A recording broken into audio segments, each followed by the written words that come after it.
周围没有他的气息，难道他走了？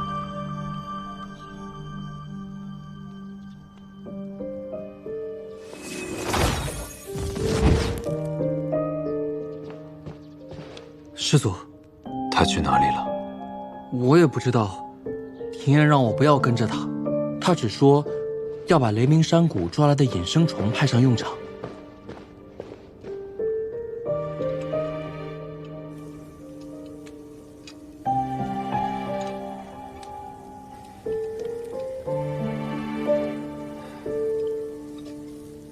闻起来这么香，我却一点都吃不消。司马教，我之前在一本游记里看到说有种隐生虫能够钓飞鱼，我便偷偷收集了它，想着我可以为你钓鱼吃。那便一起尝尝。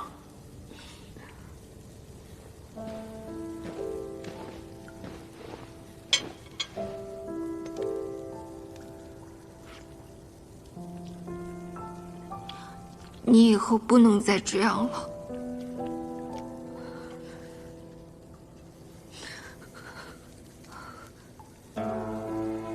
因为这样一件事情，一直与我置气吗？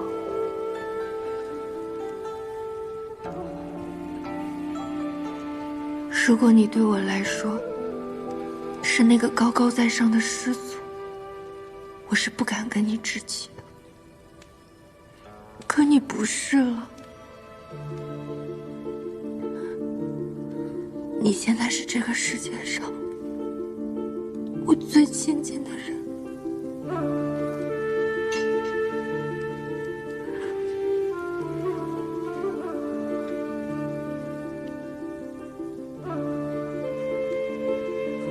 你说的没错，我们在一起安宁的日子很是珍贵，我不该与你争吵的。这话说的我们好日子不多了一样。自然不是。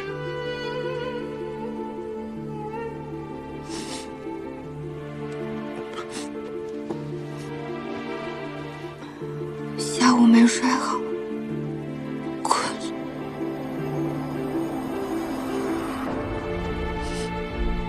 那便睡吧。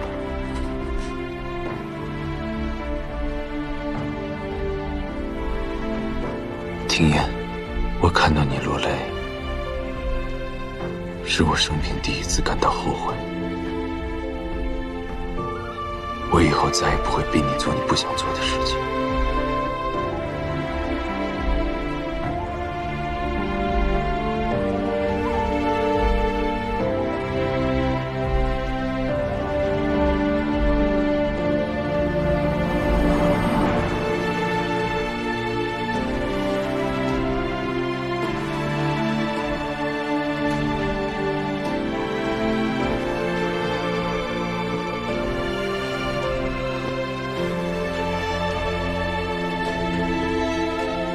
这天下之事，没有一件能让我畏惧。但我现在一想到，你吃不好，也睡不好，我就觉得很可怕。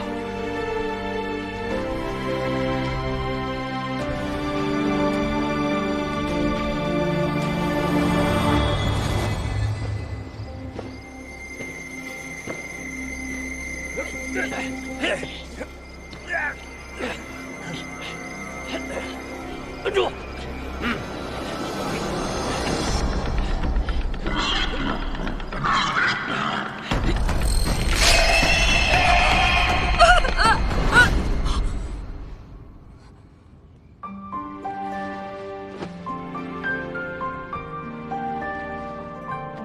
别害怕，是梦。不是吗？这是我真实见过最恐怖的事情。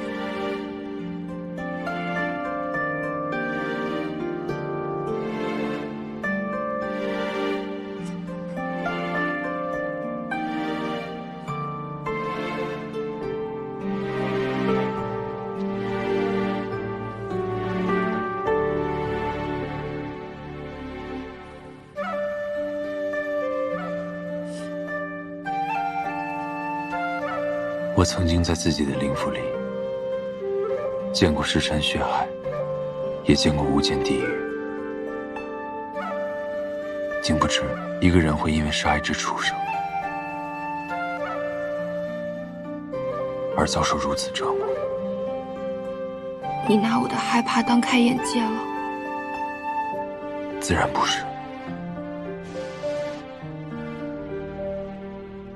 这是什么？枕着这个入睡，凡是做梦，都会是美梦。这么神奇？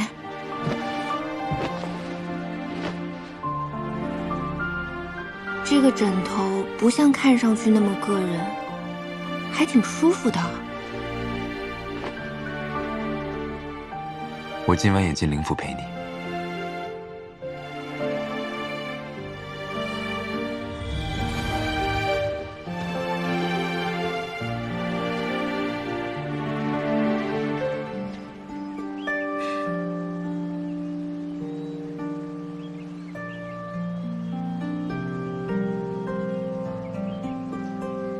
这是什么香味？像是甜食的味道。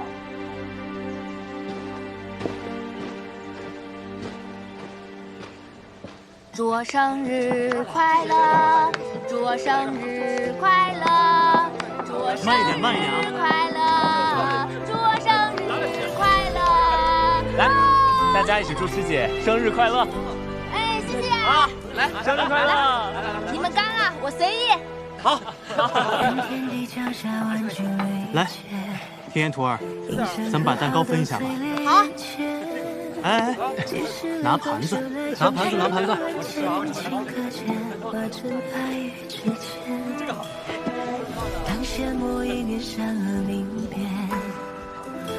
娇娇，快来呀，给你留了蛋糕。不见天明，偏与你缠绵。最爱万丈，如大雨滂沱天地间，风月在远。早安，娇娇。做了个好梦吗？开心吗？非常开心。我梦到了师父、师弟们给我庆祝生辰，还有你，我们一块吃了蛋糕。我想到之前跟我家里人在一起的日子。看来这玉枕效果很好。这么有用，你为什么自己不用啊？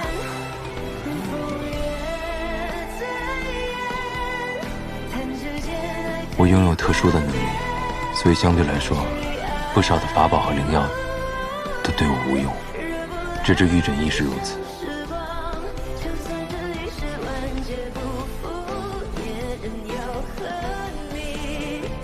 幸好有我，你等我用这个枕头调节好了心绪，就能继续在我的灵府里休息啦。但是这上面为什么要雕一只野猪啊？野猪？这玉枕上刻的是梦墨，它能识梦。这是传说中的梦墨？区区梦墨，怎么还称得上传说呢？我没见过嘛。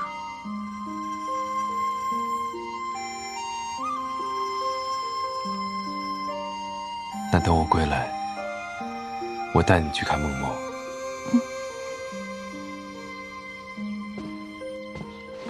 你今天有什么要事要忙吗？没错，去搞事业。我会吩咐念九在这里陪伴你，无论发生什么事情，都不要踏进内府中心半步。好。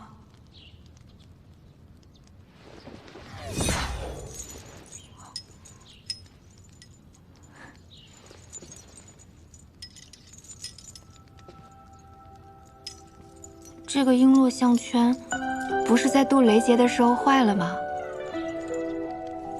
怎么还比之前漂亮了？我寻来了雷氏至心炼化塔。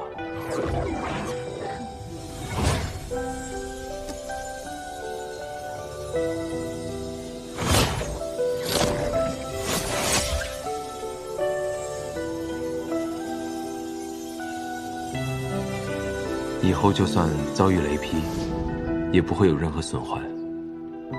我们这才从雷鸣山谷出来没几日，你竟然神不知鬼不觉地练好了，厉害！这件法器可以抵御所有人造成的伤害，即使是你遇到像诗仙侣那样的高手，就算你躺着，对方用尽全力，也要打半天才能破坏。那破坏之后呢？在那之前，我就会找到你。你也要答应我，不要撕裂了伤口，也不要磕着、碰着，我会心疼的。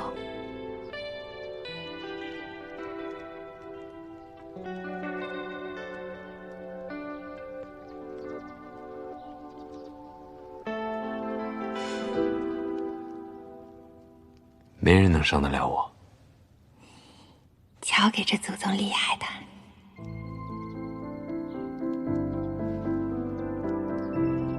啊？我是说，你最厉害了。你心里不是这样想的。我现在心里很平静，你应该不知道我在想什么。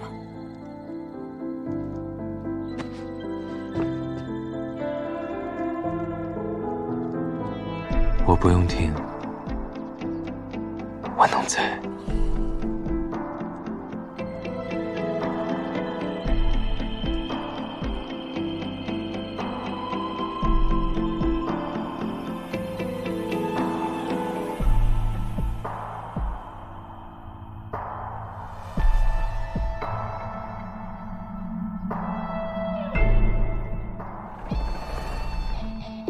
等我回来。好，我等你。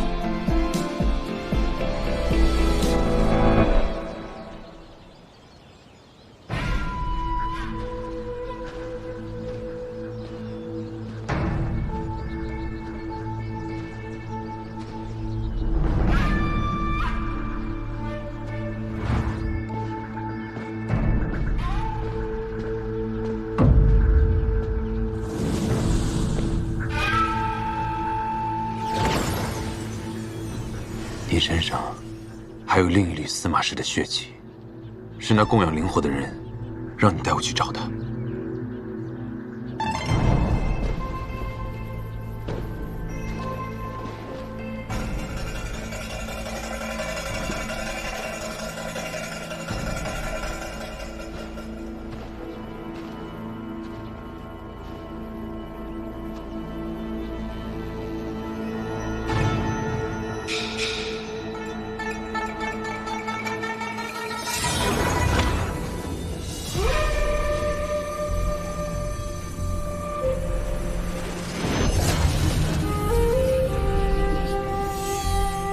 如此强大的结界，看来那灵火便在里面。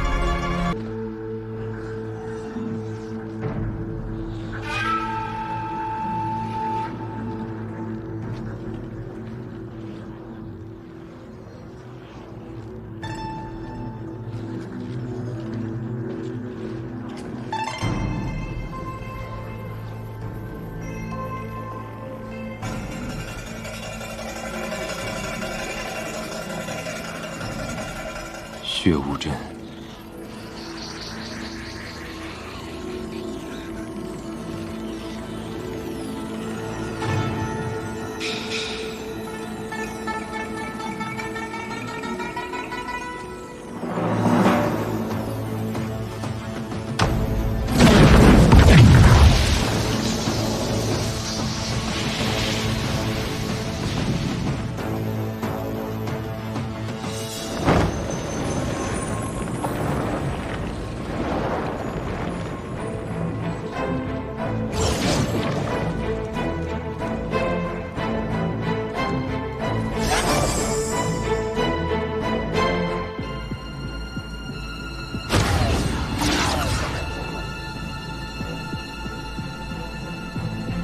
用凤山血脉浇灌出的血池。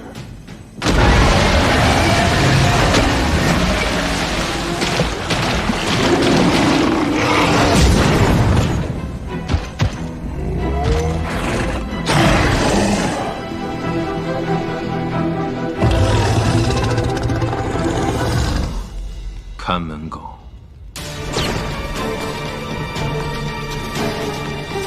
你也要答应我，不要撕裂了伤口，也不要磕着、碰着，我会心疼的。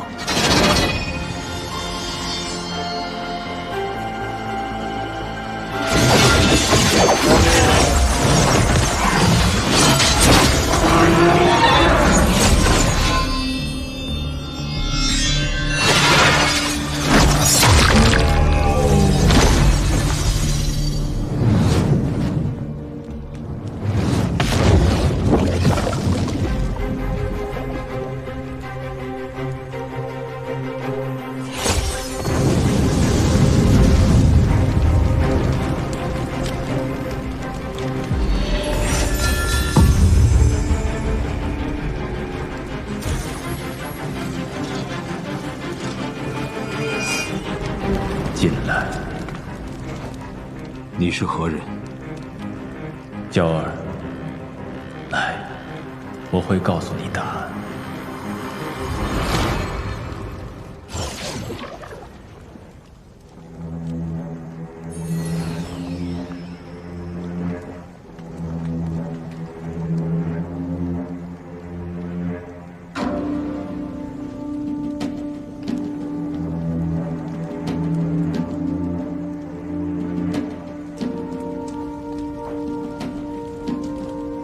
那次灵火果然在此处。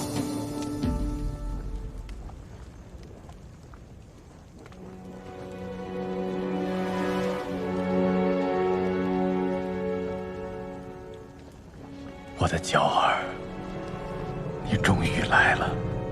你是司马氏，我一直在等你。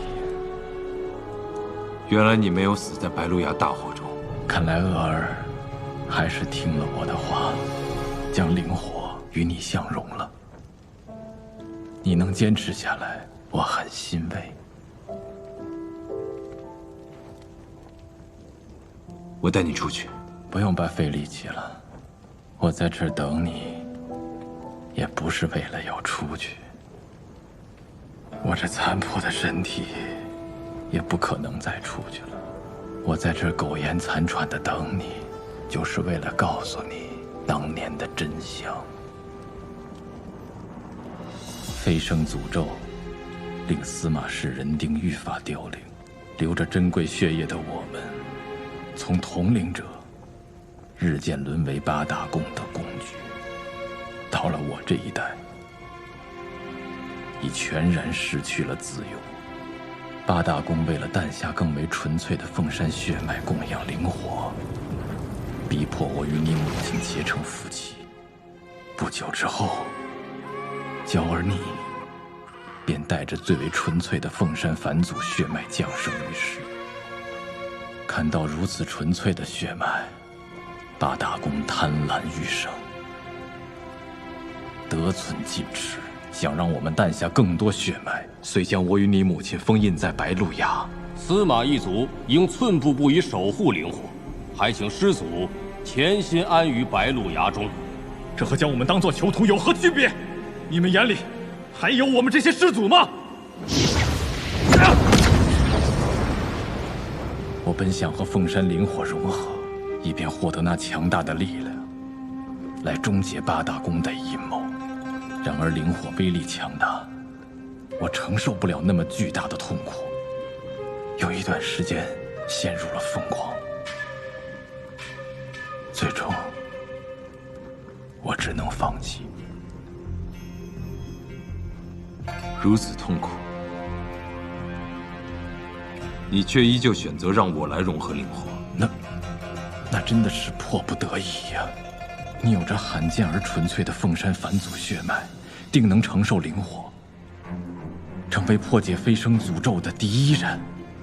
但融合的过程中，我们便发现，你血脉太过纯正，需以更强盛的灵火与你融合，否则灵火会在融合过程中被你的至纯血脉吞噬干净。后来，我便和司马一族的族人共同做了个决定：若我们死得其所，能让娇儿成功将灵火融合，那八大宫便再不敢进犯我司马一族。没错，我们愿意为娇儿融合灵火。我也愿意，我也愿意。司马一族不愿再任人宰割，满足八大公的贪欲，于是决定共同以血养火，养成那足够强大，能够被你融合之火。然而，血祭一旦开始，我们便发现那灵火仿佛无底洞，100余位族人前赴后继，血祭身亡，却无一人放弃。最终，我们族人用尽了全部的血脉，终养成这世间最强盛的灵火。牺牲全族人的性命，让一个孩童背负如此沉重的命运，该说你们是可怜还是可恨？如若让我们重新选择一次，我们依然会走这条道路。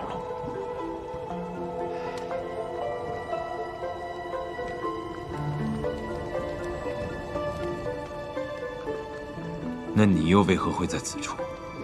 我怕八大公发现了我们的计划，我便装疯放火，让他们以为我是发疯放火，杀了所有族人。而为你融合灵火的最后一步，便是需要你母亲为你炼化灵火。我本以为我们的计划便会在这一刻结束。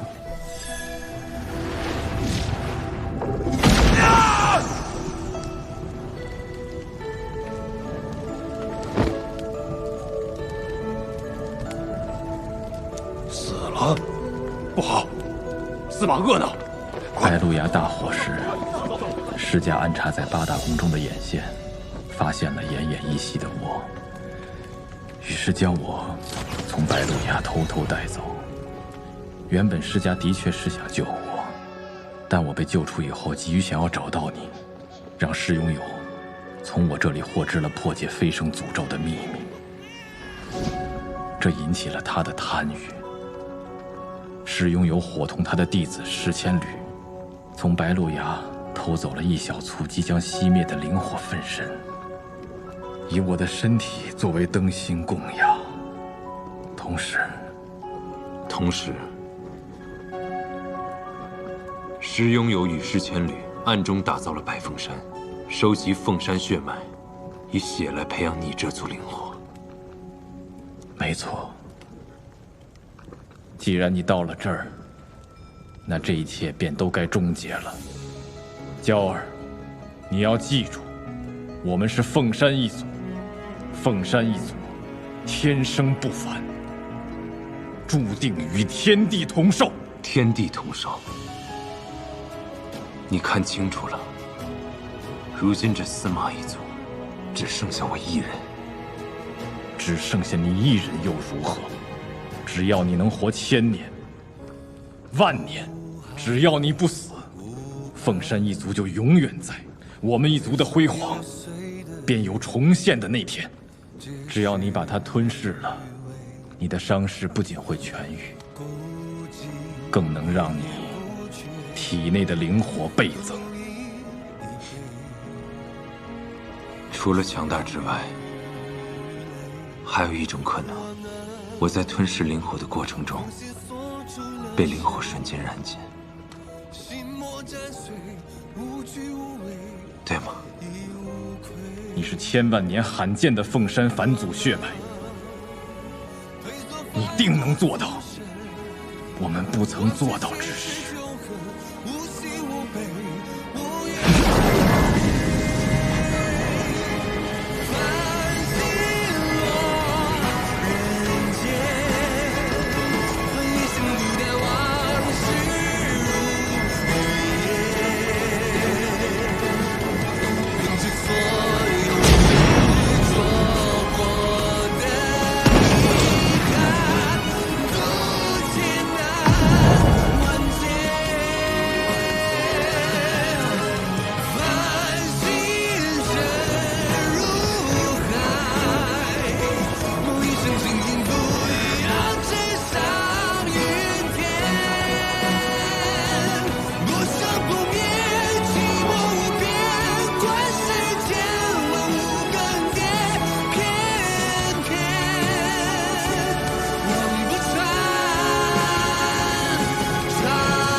愿了。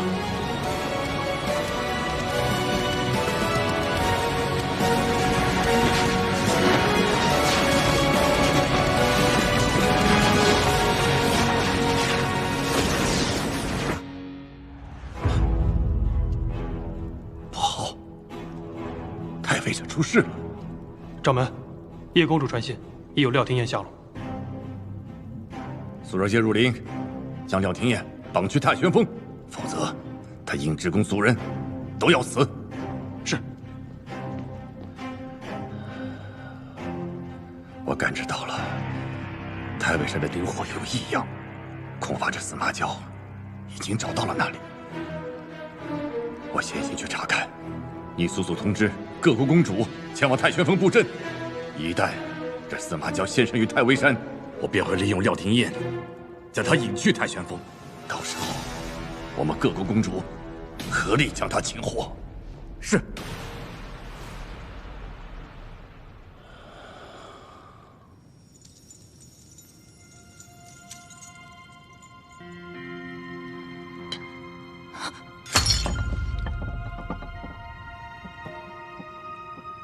莫非司马娇这一遭会发生什么意外？呸！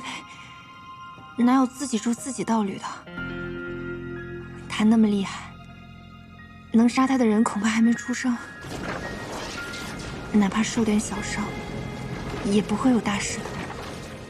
要是流光镜还在就好了，也能让娇娇给我报个平安。朱灵，念九。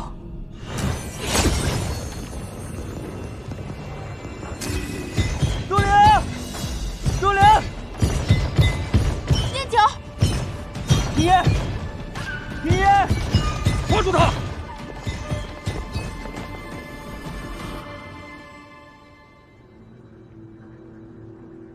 叶公主，没想到这么快我们又见面了。你究竟是怎么找到我的？这仙界，只有我认得你的极寒痕迹。近日你修为大涨，那痕迹也越来越清晰。那我还得谢谢你，现在才来抓我。掌门有令，若捉不到司马娇，务必要将这个廖廷彦带回去。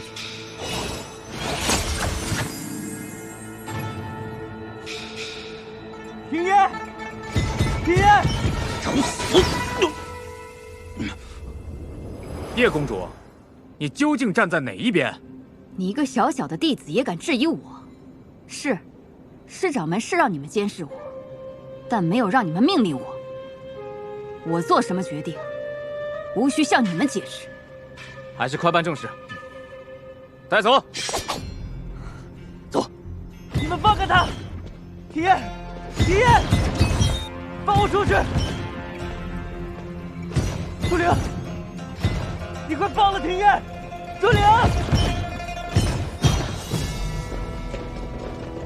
啊！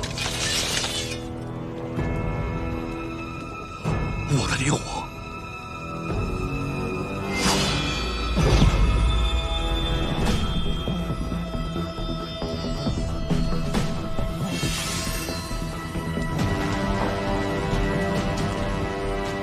你终于来了！你揉了我的灵火！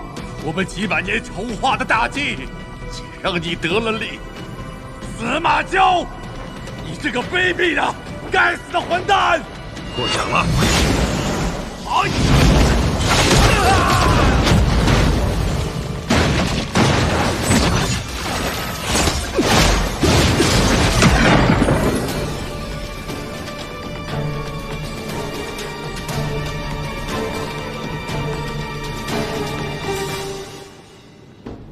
司马娇伤我女儿，让我饱受痛苦，我要让她也承受此痛。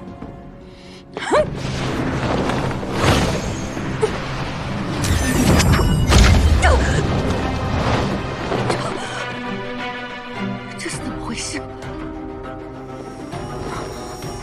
他竟然有极强的防御，我竟伤不了他。月公主，大敌当前，不要冲动啊！月公主，今日若是谁想毁了这件捉拿司马娇的工具的话，我只能将它视作破坏八公大计之人。叶如莲，你究竟是何居心？哦，你到现在还与廖廷艳惺惺相惜吧？月公主，现在不是谈私仇的时候，我们得干正事啊。日公主说的有道理，各位公主，事不宜迟，摆阵吧。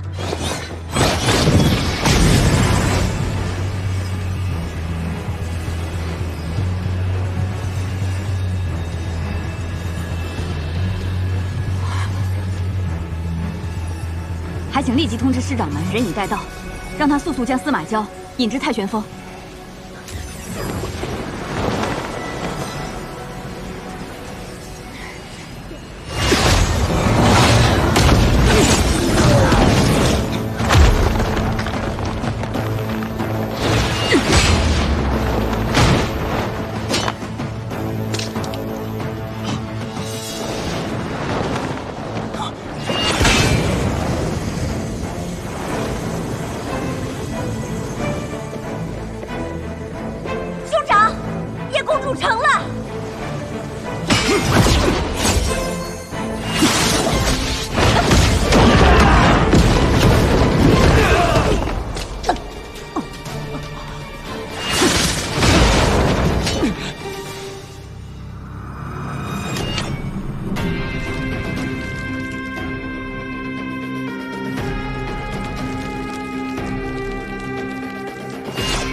东城路远，早去早回，路上要小心谨慎，莫要伤了自己。知道了，爹。切记，不要暴露了身份。您放心，我这身打扮，为的就是隐藏身份。你莫要嫌为父啰嗦。现在仙魔屏障的破口已经被修复，那就说明司马娇已经苏醒了。他这就行了。所以为父担心他会找到你。如果他先下手，那你就有性命之忧。燕儿，你要是听到任何有关于司马娇的消息，定要找机会拿下他的性命。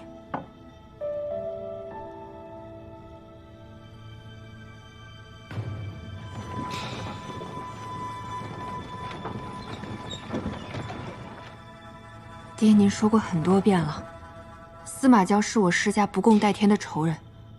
可现在仙魔两界刚刚打完仗，他也才刚醒，不会那么快找到咱的。在太尉山，你失去了记忆，你根本就不知道司马娇的手段有多么的卑鄙。他为了牢具先父八主之位，以莫须有的罪名，将忤逆他的人赶尽杀绝。想当年，我们施家也拥有着不输于司马一族的能力，被他视为眼中钉、肉中刺。太尉山一战，就是他灭我施家的完美杰作，让我们施家从掌门的士族沦落到今天这个样子。况且如今魔域又在肆意的抓捕仙府之人，食其内丹。我是不得已才闭门不出，苦坐在家。爹，那司马娇再怎么厉害，您不还是在他的眼皮子底下把我救出来了吗？那是以牺牲我儿珍惜的性命作为代价的。对不起，爹，女儿说错话了。兄长以性命换回女儿一线生机，女儿自然铭记在心。还有爹，你也是，因为女儿才变成这副模样，女儿不会忘记您的养育之恩，所以这才努力赚钱，争取早日带您离开这魔域。我不用你带我离开魔域，我要你自己杀了司马娇。但凡爹有点能力，都不用麻烦你去报仇。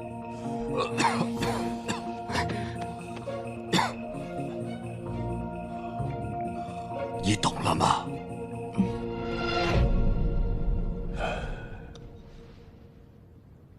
把这个戴上，这个面具可以掩盖你的气息，让司马娇没那么容易可以找到你。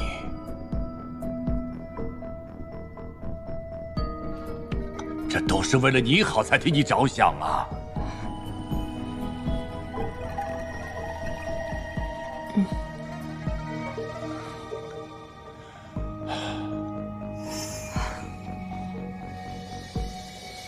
今夜月圆，正是洗髓的大好时机。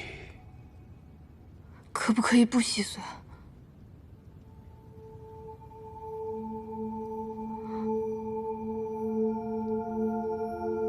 可以，可以。那我们就对司马教束手无策了。哼，燕儿，倒不如这样吧，你把爹爹也交到他的手里，也兴许他能给你留一条生路啊。女儿知道了，女儿会早点回来的。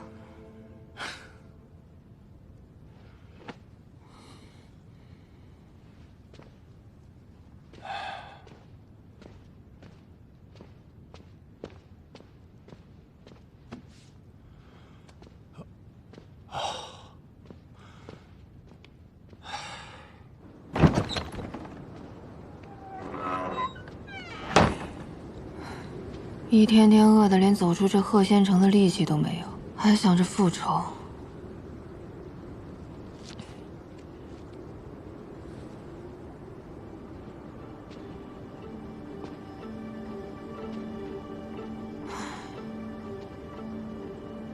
除非司马教那个大魔头自己跑到我面前来送死，否则我才不去送人头。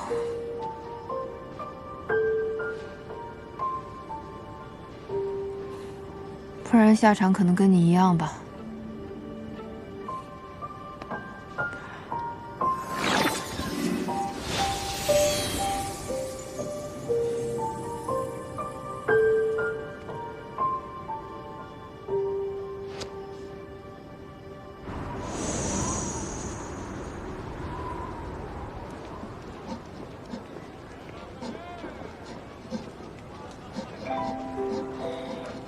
我也真够倒霉的，好好上个班，结果意外死了。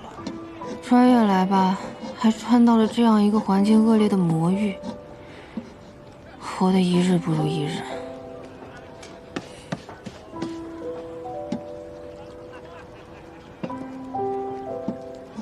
但我毕竟占了原主的身体，还是要替他给他爹养老送终的。况且这爹对我吧，也确实还不错，还救过我。哎，这恩情我是要还的。叫了18年的爹，假的也快成真的了。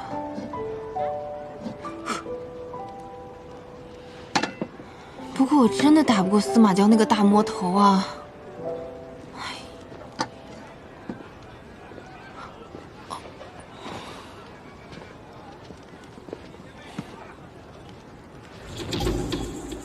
你能行吗？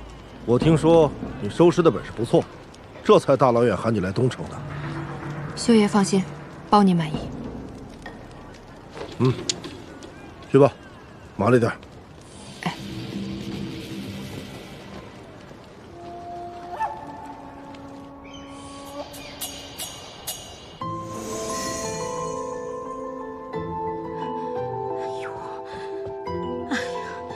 我的好红罗呀！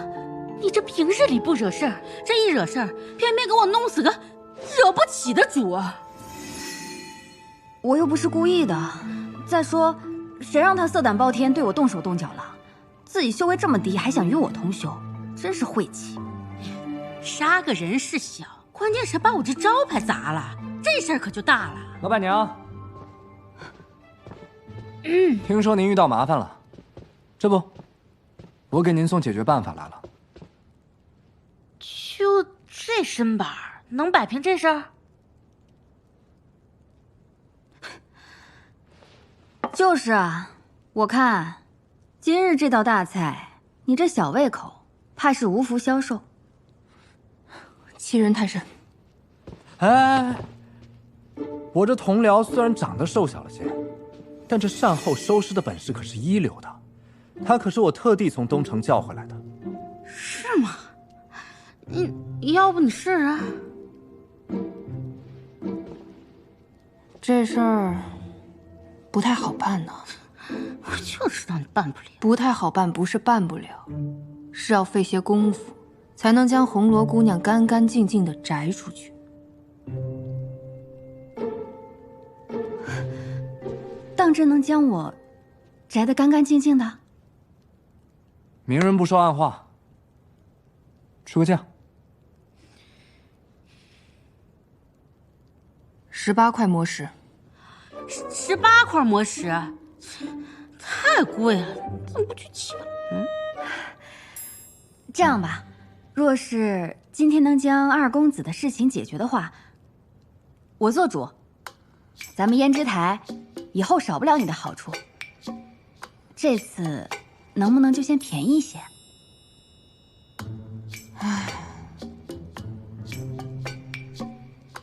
最低价15块。哎，行，哎，就15块魔石，但是这事儿绝对不能外传。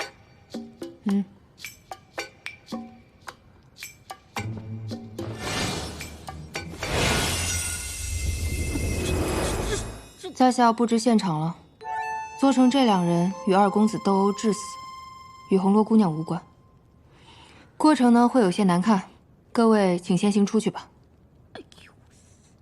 走吧。老板娘，走吧。这能行？走。那就交给你了啊。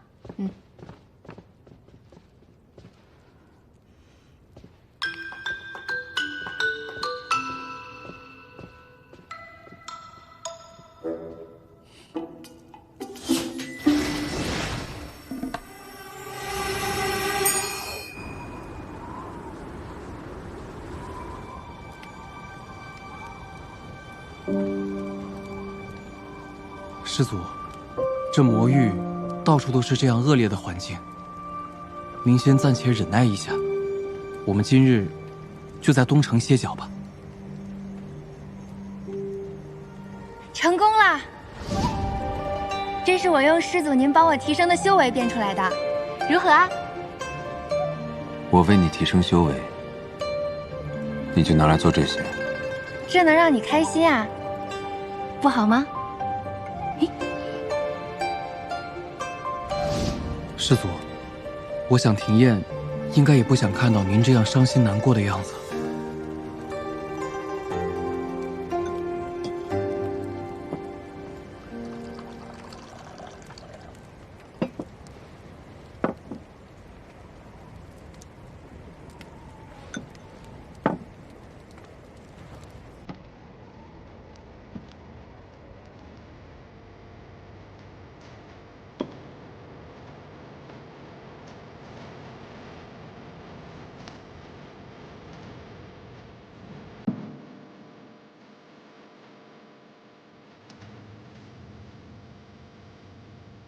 你刚刚画的是什么书法？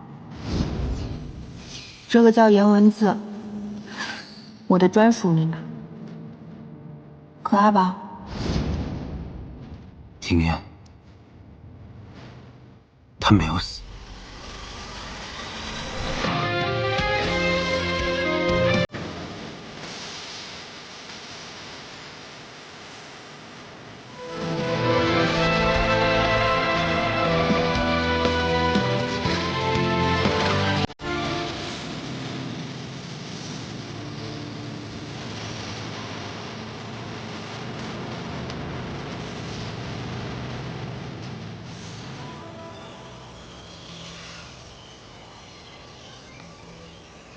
师祖，如何？为何感受不到他的踪迹？难道是被什么掩盖了起来？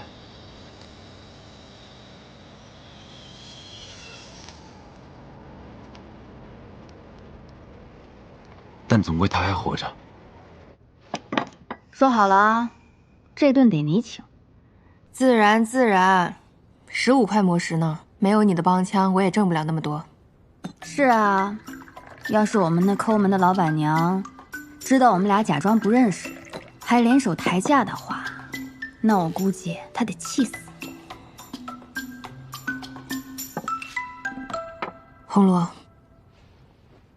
你往日从不杀人，今日那二公子怎么回事？他杀了我在胭脂台的姐妹。我本来就只是想多吸他一点阳气，让他难受一点就算了的，谁知道他竟还有力气对我动手。我一气之下就……这样已经算是便宜他了，你知道吗？别怕，都解决了。这地方尽是些阿杂事，鹤仙城也就名字好听，根本不适合久居。等我攒够了钱，我就带你，还有我爹，我们去古雨坞，自在逍遥一辈子。古雨坞，那可是传说中的地方，我还未曾听过有人去过呢。依我看，都是一些骗小孩子的把戏罢了。你有所不知，我在黑市上听到过准确的消息，古雨坞确有其事，只是它疏通的门路代价极为高昂，需要2000魔石呢。是，所以你才这么辛苦的赚钱。但你不是说你其实不是实验吗？你是从什么其他的世界过来的？虽然我也不能完全听懂你在说什么，但是你的爹总归不是你的亲爹嘛。但他毕竟养了我那么久，况且他的确救过我。你身上似乎有仙府之人的气息，不如把内丹交出来，给哥几个下酒。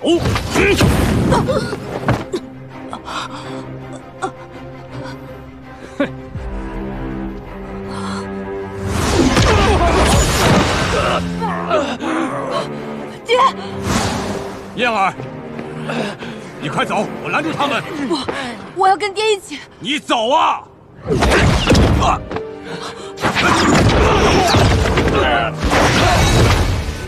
走！爹，你身体这么差，以后不要为我逞强了。我已经失去了真虚，我不能再失去你。自那之后，他那双腿就废了，我不能弃他于不顾。既然这样的话，不如趁这次事情办得漂亮，我引荐你来我们胭脂台做事，就如风起那般，做个护院呢，如何？月月都有魔石拿，这样不是离你的目标更进一步了吗？有你这朋友真好，咱俩谁跟谁啊？当年老板娘捡到我的时候，我神识受损，不知道自己来自哪里，父母是谁。不过有你这样一个知心朋友，我已经知足了。我不支持你支持谁去啊？有你真好。念九，你跟了我多少年？啊？怎么算，也有400年了吧？那也是时候该自立门户了。择日不如撞日。这地方虽小，但可作为你的发迹之处。师祖，念九从来都没有动过那些心思。念九愿意永远陪着师祖。这由不得你。你去把这东城打下来，我要用我的方式告诉他，我来找他了。这样一来，便就是一举两得，既方便我们寻找庭燕，又可以为那些仙府的流民提供庇护之所。师祖，您真英明。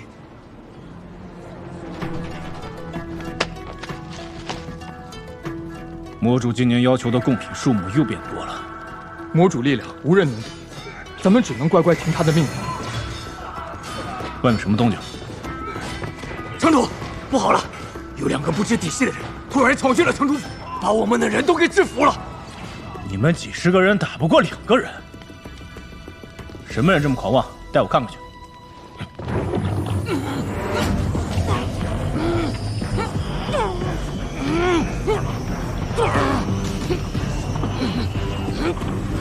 把这东城交出来，我们就替你们应付你们的魔主。先将我兄弟放下来，我考虑考虑。